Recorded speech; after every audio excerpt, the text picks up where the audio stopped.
Hi there, today we are going to explain you how can you do needlepoint from a PDF chart and with a blank canvas. The first thing that you need to understand regarding a chart is that usually most of the charts they don't represent the grid intersections on a canvas, but rather they are squares.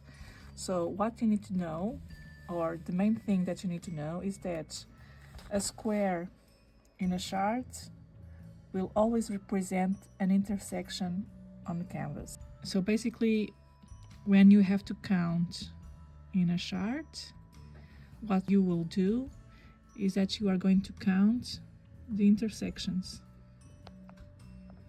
Regarding the chart itself, usually most charts that you have available for needlepoint, they are coming in a blocks of 10 intersections. In this case, it's 10 squares, but each square is an intersection. This helps you to understand exactly where you are in the design. For instance, if you want to know the center of the design, it's easy to know that is 43 intersections per 10, 20, 25 intersections on vertical. Also, another thing that the charts usually have, it's these red lines, vertical and horizontal, that help you identify exactly where is the center point of your design. Our charts include all these details that I spoke about.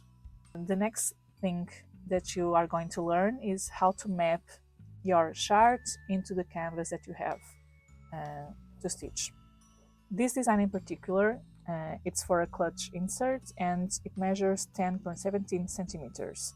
A good tip for you to understand exactly where you have to stitch in your blank canvas is to use an erasable pen.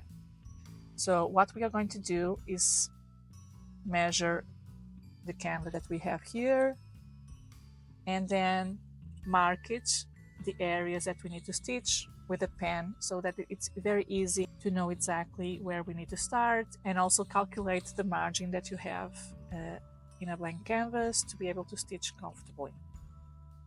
17, 22, so the difference is 5, so splitting in half I will have around 2.5 centimeters in each side, and this is it more or less the same, so it's 10 per 16. Let's say that I have around 2.5 centimeters per each side. So if I measure 2.5 here and also 2.5 here,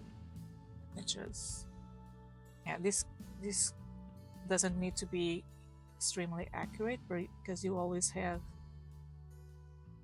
some margin for these calculations. So I already marked here this first corner, so now I'm going to measure the 17 here where it ends, another corner there it is marked, and now the other two, so I'm going to measure 10 in this side. I'm going to give another extra hole just in case, and then finally the last one, which should match actually the same.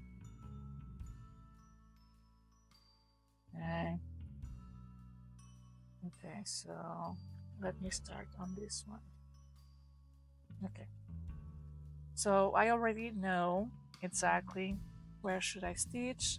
So basically here the top margin is slightly higher than the bottom margin. If I want, I can increase a little bit, but it's enough to start.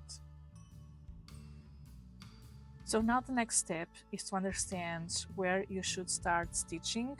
Basically, you should stitch from where you are more comfortable with. You have here the center, which enables you to understand where the main objects are. But in this case, because it is a geometric pattern that repeats itself, you can start in the bottom corner and go from the pattern from the bottom to the rest of the canvas, or start from the top corner in case you are stitching with basket weave and then go down on diagonal. So it's really a preference, a personal preference about where to start, especially because this is a geometric design.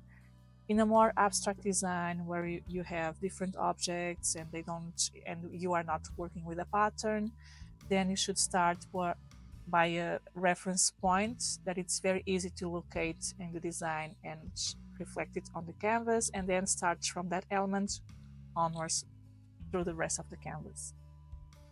For an easier understanding, I'm going to use the continental tent stitch, and I'm going to start from the top right of the design. The next thing that I need to take into consideration is the color mapping. So this design in particular, you have different color palettes, and the chart is depicted in a specific one. And in this case, I want to use this color here. The next thing that I need to do is to map exactly the correspondence between the colors of this palette to the colors of this palette. This table here helps me with that. So basically we are using these two palettes, and I know that the coral in here, which is the color in here, will correspond to the darker red in the palette that I want to stitch, and so on and so on. So now that I've decided which color to start first and where to start first, now I need to understand exactly how many intersections do I need to stitch in the first line, second, and so forth. So this is exactly where it comes very handy, the numbers that we have here in increments of 10, because they will allow me to count very easily how many stitches do I need to do. Another thing that we want to clarify here is that these markers are just for counting. So when you are going to stitch this color in red, you should start stitching the intersections all the way until the end, and not just the ones that are highlighted in your first area. So I know that here it's 10, here 7, 17, with 4, so it's 21 intersections.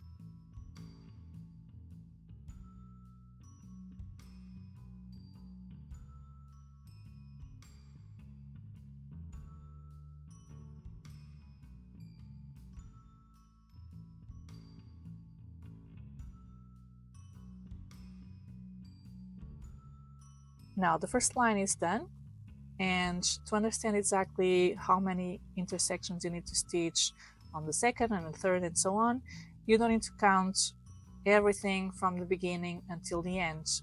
Basically what you need to do is use the first line as a reference, and you just need to know that it's less one intersection in the beginning, in the end you go until the end, exactly the same end as the first line, and then the third row you start 2 intersections ahead, and then when you finish you also finish 2 intersections behind, and then you use the same logic all the way through this color area.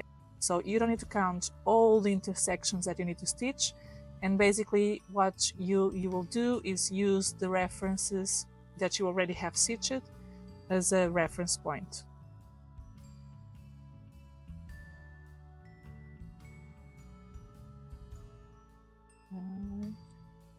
And now it's 2 ahead, so it's 1, 2, and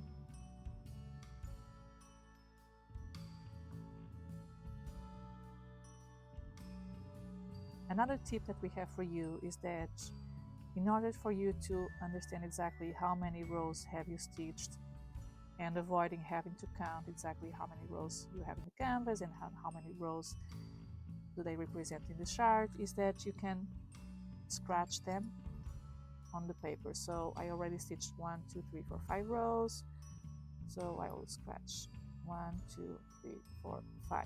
So I know that I only have 2 more to go. Another thing about this particular geometric pattern is that you have a unique element that repeats itself across the canvas, and we have this unique model diagrammed here. You can see that this pattern always repeats itself across 22 intersections, the longest line, and then you have this behavior that we just stitched.